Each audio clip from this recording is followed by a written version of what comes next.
Depuis 2 ans, plus d'1 million de personnes ont fui la guerre au Soudan et trouvé refuge au Tchad, rejoignant les quelques 400 000 réfugiés déjà installés sur le territoire depuis la crise du Darfour il y a de cela 20 ans.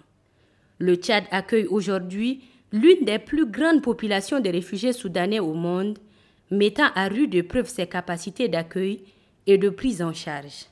Situation devenue davantage compliquée avec la baisse des ressources causée par le départ d'un des principaux bailleurs de fonds.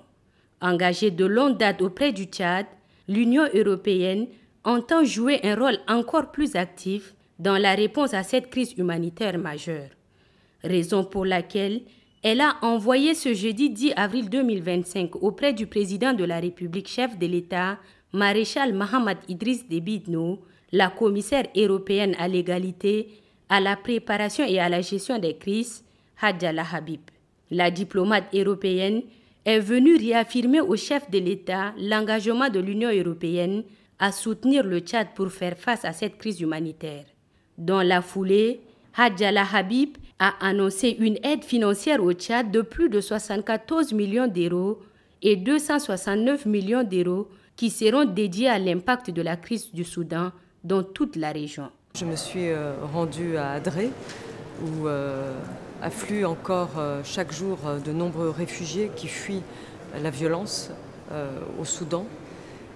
Nous savons que la situation est extrêmement difficile là-bas et je tenais tout d'abord à saluer la politique d'accueil qui a été menée par le Tchad. Je sais aussi que le maréchal s'est rendu au lendemain du début de la guerre pour accorder aussi un statut de réfugié et se rendre compte de la situation. Je tenais à saluer cette initiative et cette politique d'ouverture et d'accueil. Nous avons eu un entretien ouvert, franc et cordial, ce qui nous a permis de nous dire franchement quelles étaient les difficultés, les attentes.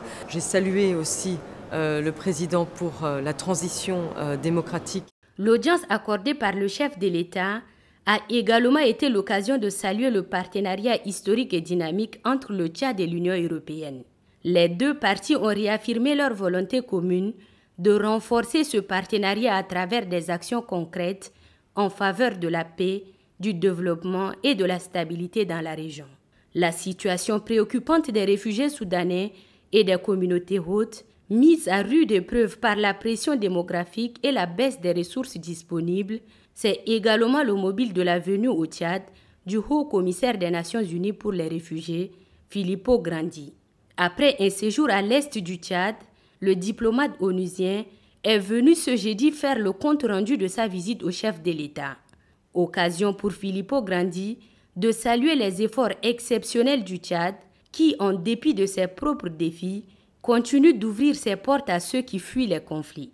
Le haut-commissaire des Nations Unies pour les réfugiés a réitéré au président de la République l'engagement du HCR à travailler de concert avec les autorités tchadiennes pour renforcer la résilience des populations déplacées et des communautés locales.